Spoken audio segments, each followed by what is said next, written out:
All right, welcome back everyone to another episode of the 5 and 20 podcast by Remarkable Academic Foods. I'm your host, Joshua Miller. We have at least another 5 questions in 20 something minutes today.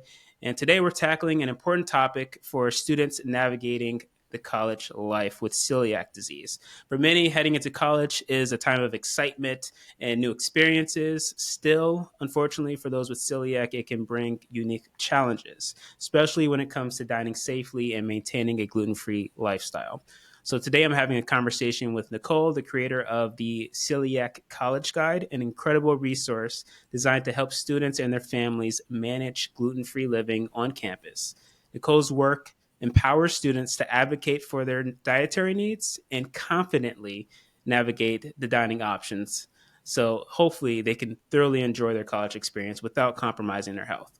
In this episode, I'll dive into this topic with Nicole, going a little bit into her personal journey, and also provide tips and feedback from myself as the principal consultant of Remarkable Academic Foods and former campus executive chef. So lots of information to dive into. Whether you're a student, a parent, or a food service leader, this is a conversation packed with insights you will not want to miss.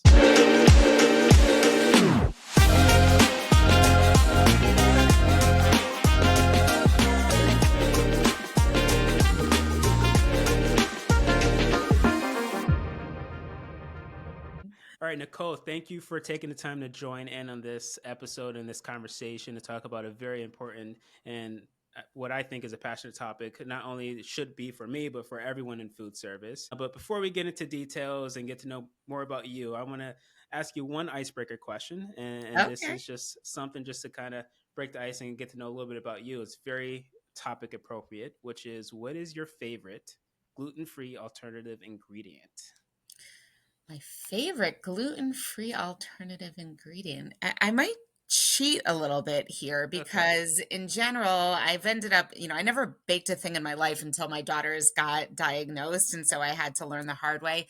And I Yep. actually think the best replacements, if that's what you're looking for, are the types of Yeah. flours that actually use a number of different types of flours and ingredients. Not, from my experience, no one flour ends up being No, the right unfortunately not. replacement exactly. And so it's the combo for me. Was that cheating or was that an okay answer Eh, there? That's an okay answer. I will accept that. And what Yeah. I'll do is I'll add in my 2 cents of what's my favorite to All right. date. Unfortunately, this came after I was in the operational scene, but got to try it and I love it, which is a no soy tamari. So Yes. tamari is Yes. already gluten free, and then now that you have no soy in it, being able to add that as an allergen free option, period, right? It's a fully allergen free item, and so that's my favorite, just because of it's both celiac friendly and friendly for all other allergens, which has always been the struggle. It's a great staple in my house. My daughter loves sushi and obviously a lot of soy sauces you can't trust. So we always have that stocked in the cabinet. Yeah, absolutely. Awesome. So let's go a little bit to your personal journey and talking a little bit about obviously the journey, but also what led to creating the Celiac College Guide. When did it start?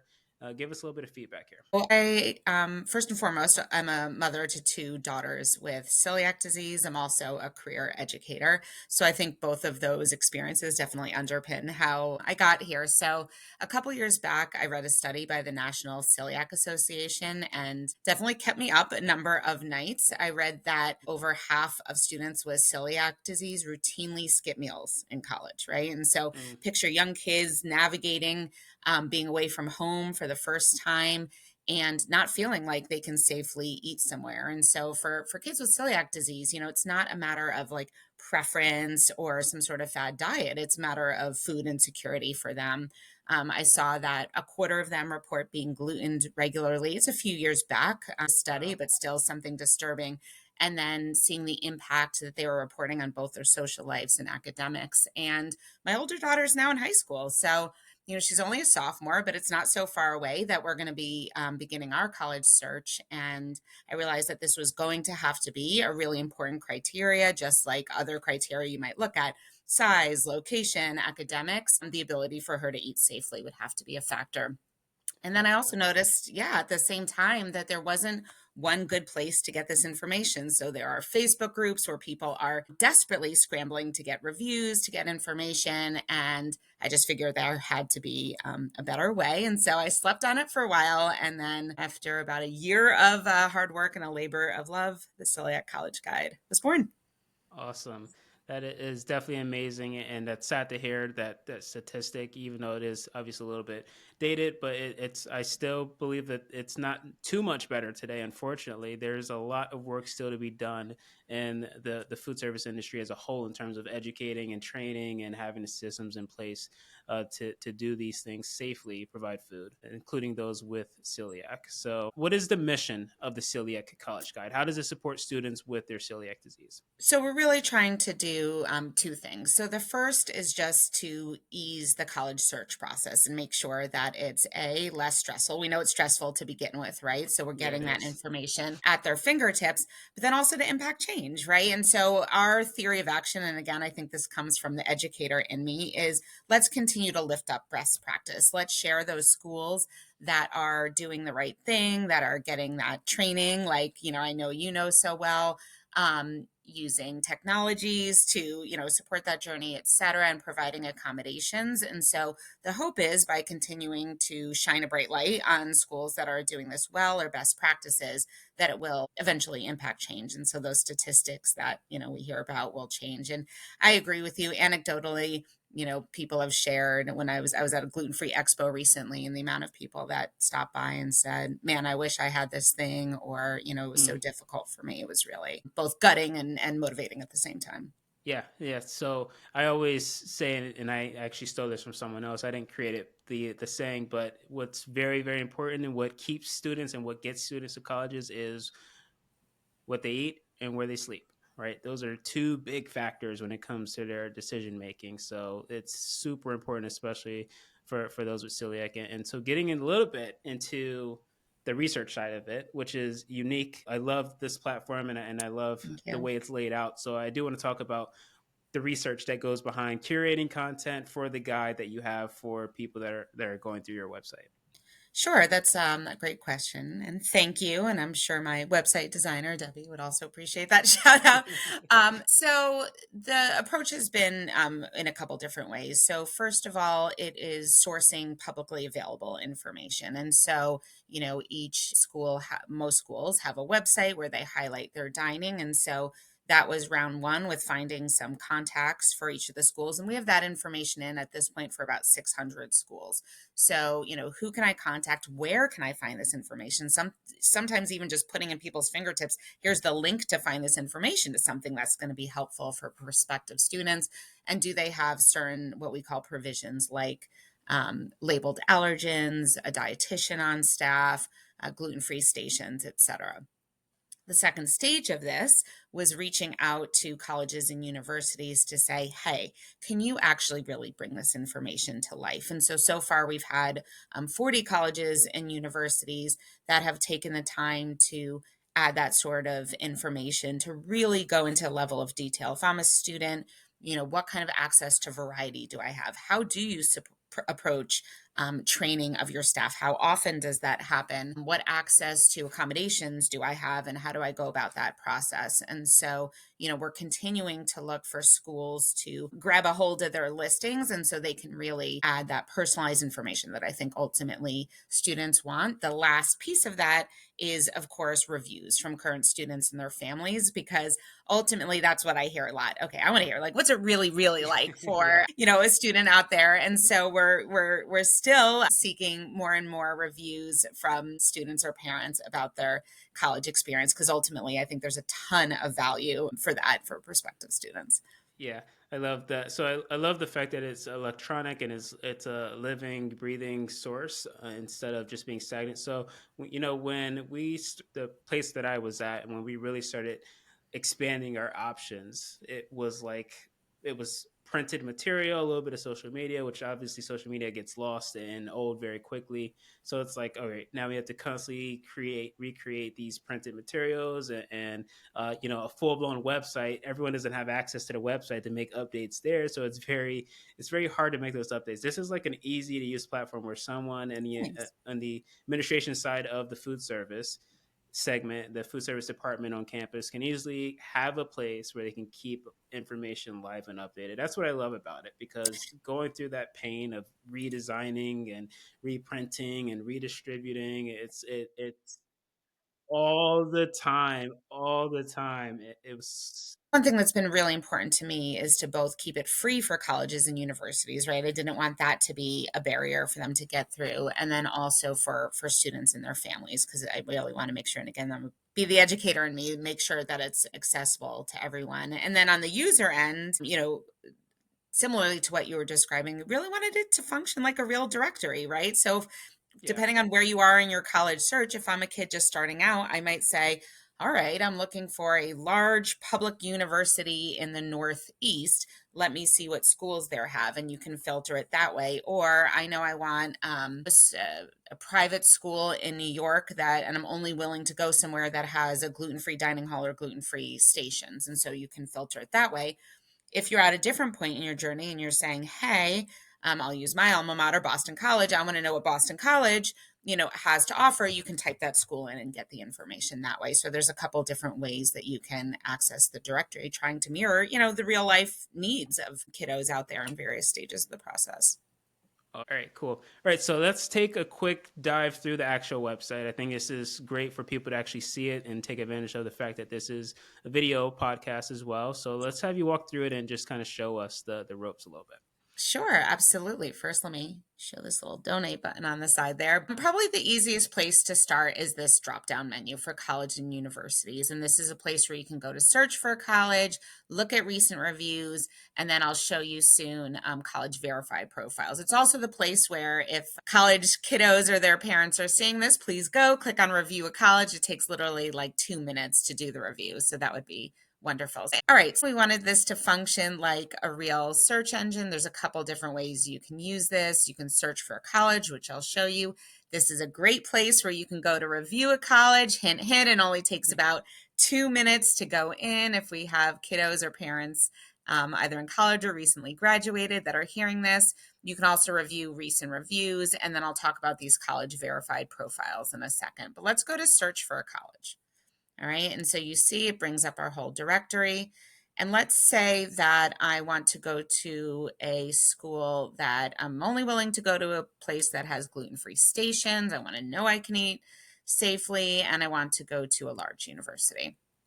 So I can go down, press submit, and it's going to pull up all of the schools that we have in our database. And you can see there's Boston College, my alma mater, with a couple reviews. And it will pull up all the schools in our database that meet that criteria.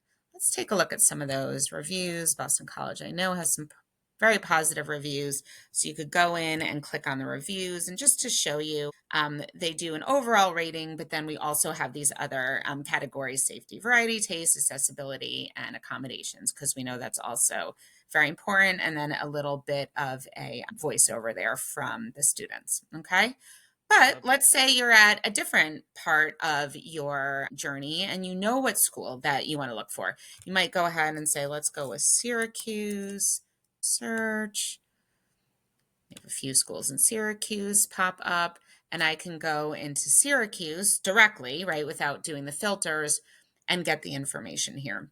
Awesome. Syracuse is a great, yeah, it is. It's very, I believe it's very user friendly. Syracuse is a really great example here because they've taken the time to what we call claim their listing and provide a lot of that detailed information. So you have that link, and these links work. You have that link right there that you can find the information directly from the school, some general information about the school, and then this really detailed information about things about safe handling protocols, these different courses like working with menu trinfo there, how many of the dining centers, their approach, how they get accommodations, their approach to cross contact, etc. And then, a little blurb there. So it's really meant to be something that can be useful and helpful for students. We also have one of the things I would just love to draw your attention to, in addition to that donate button, is we have this shop tab. And so one of the ways that we've been working to keep this free for everyone is partnering with various small businesses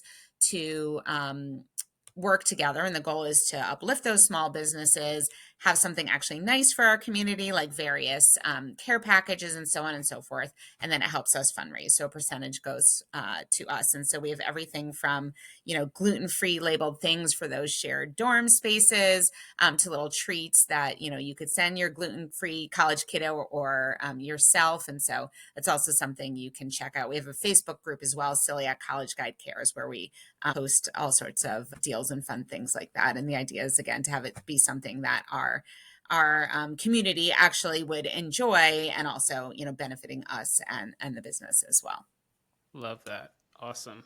That was awesome going through their website and seeing the functionality of a student or a parent going on there and searching things, and even other colleges, searching other colleges, what they might or might not be doing. So very great resource. And one thing I have to say is the part that I loved is the aspect of saying what kind of safety measures you're putting in place, which is obviously the most important thing. And MenuTrip was a great partner in terms of training, a resource partner in terms of getting people acclimated with what they need to do to provide safe food. The flip side of that, unfortunately, which is constantly, I feel like the battle in the industry is, how do we provide a good experience on top of safe, right? Because yeah, you may have it be safe, but if it's the same menu item And day that's what we after hear a day, lot. week Yes. after week, that's not great. And that's what that's one of the things that I can add value is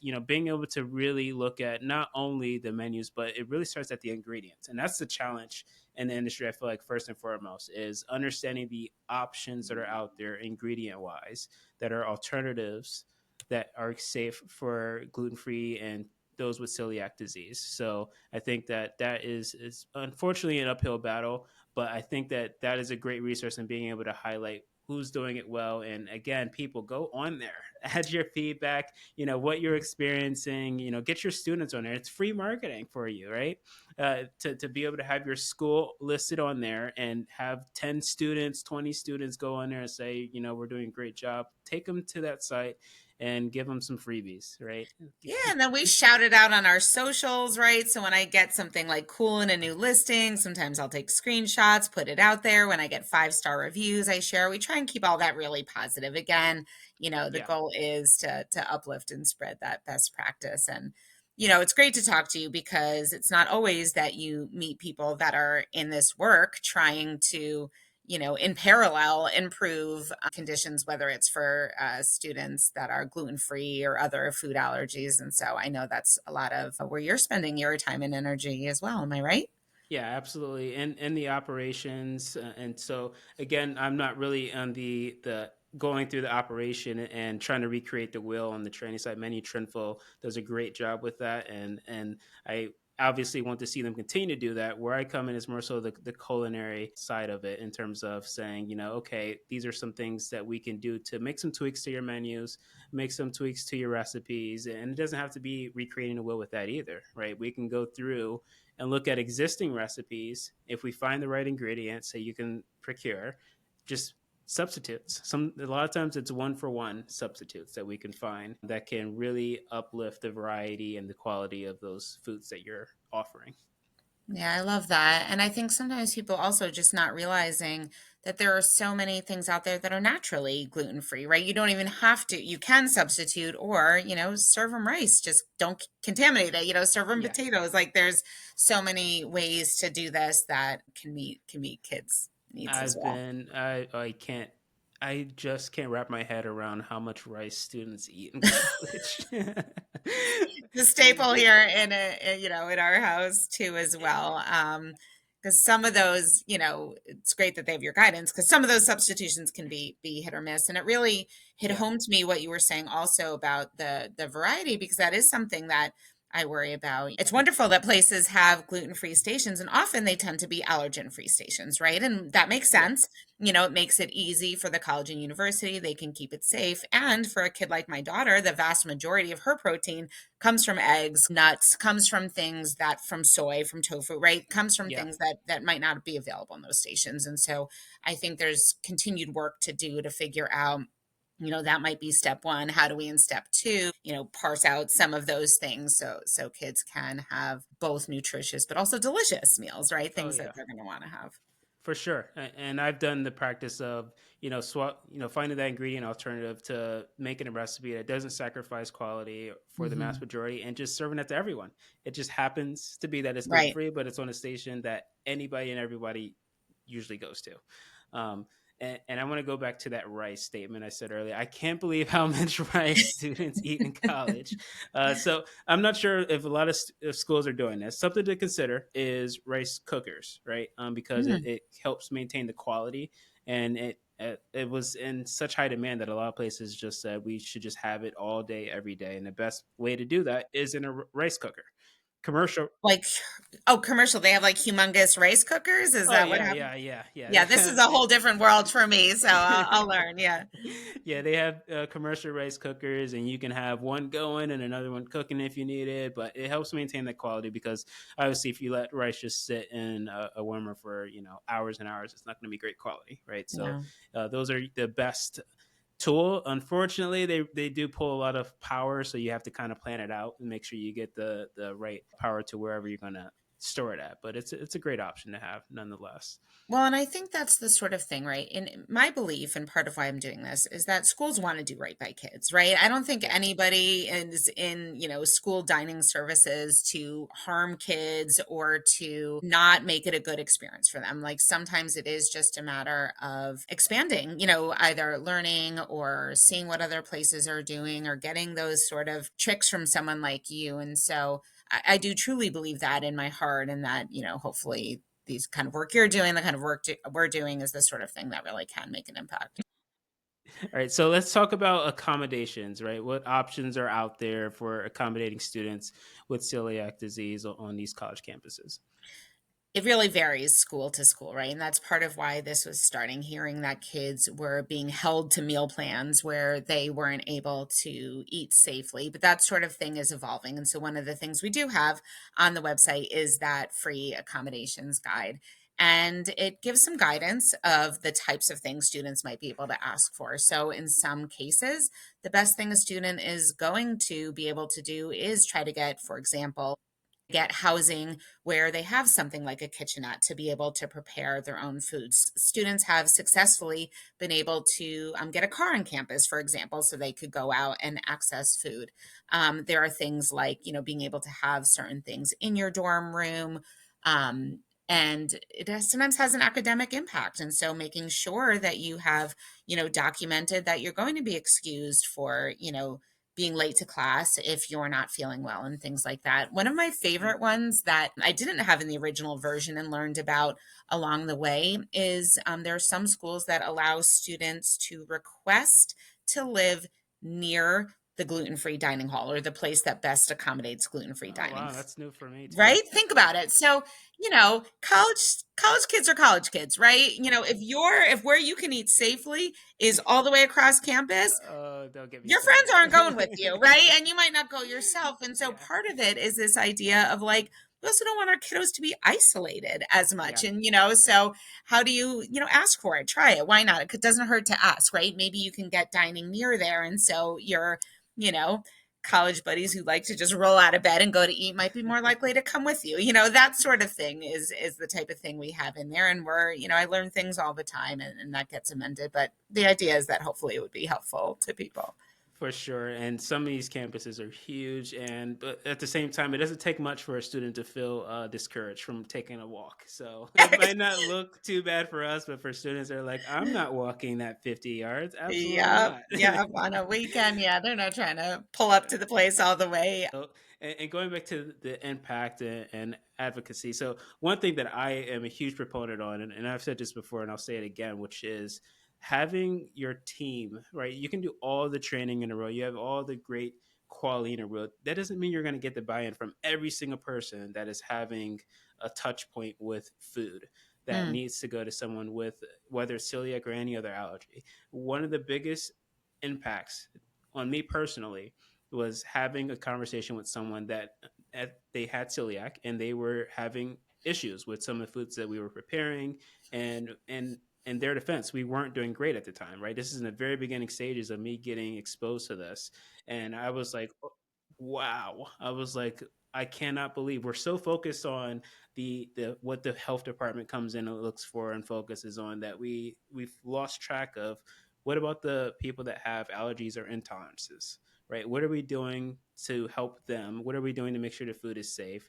And having that conversation with someone that had a direct impact, I definitely changed the lens scope for me. And every single college, every single university has a food service, welcome back meeting at the beginning of the year. Yes. How powerful would it be if they had someone with an allergy or intolerance or celiac come in and just speak for 5 minutes? This is the impact that it has on me. Thank you for what you're doing. Or if they're new, I'm looking forward to enjoying the great food you guys are offering that are safe for me. Just having that personal piece kind of slide in front of people that may not normally take it seriously, I think is a great opportunity as well. I love that. And, that is part of what we encourage, right? Is for students to, speak up and advocate and have those conversations that it sounds like made such an impact For on sure. you. They should always register with their disability office, for example, and get in contact with food services. And again, sometimes motivating college students to do Yeah, this can be tricky, but that's definitely the recommendation. And there are some schools that are putting things in, I believe Boston College, Syracuse, things like buddy programs where they're actually matching kids up with a upperclassman who has the same, let's say, dietary restriction. And so hopefully seeing more and more of that, because I do think that connection in those conversations, I agree with you, are so powerful. that's awesome. So, in terms of what's next, what's next for you? What's next for the Celiac Guide? How can listeners support your mission to make college life safer for students with celiac?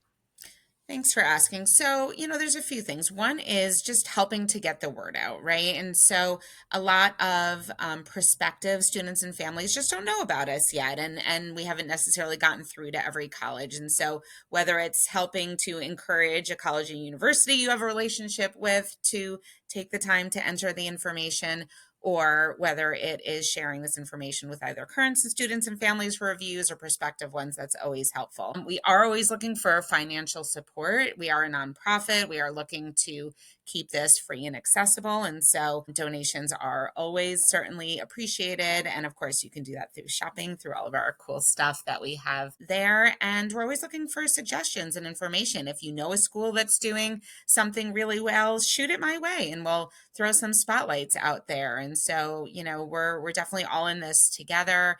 More is more as far as I think information and folks coming together to Absolutely. share best practice. So Yeah, that is great. That is something everyone should definitely consider. And speaking of, how can people connect with you and with the Celiac College Guide to support? Obviously, you have the website or any other channels you would like to offer for direct contact. sure. Well, you can always reach out to me. It's Nicole at celiaccollegeguide.org. Our website is www.celiaccollegeguide.org.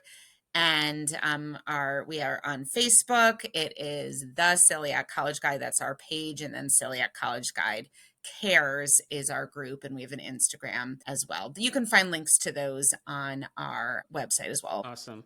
Thank you. All right. Well, thank you, Nicole, for taking the time to have this great conversation with us and with myself today. I appreciate all the work that you're doing in the Celiac College Guide, what it's doing for students and prospective students going into the college world. So thank you very much. I appreciate that. And to everyone else, I'm your host. Until next time, signing off.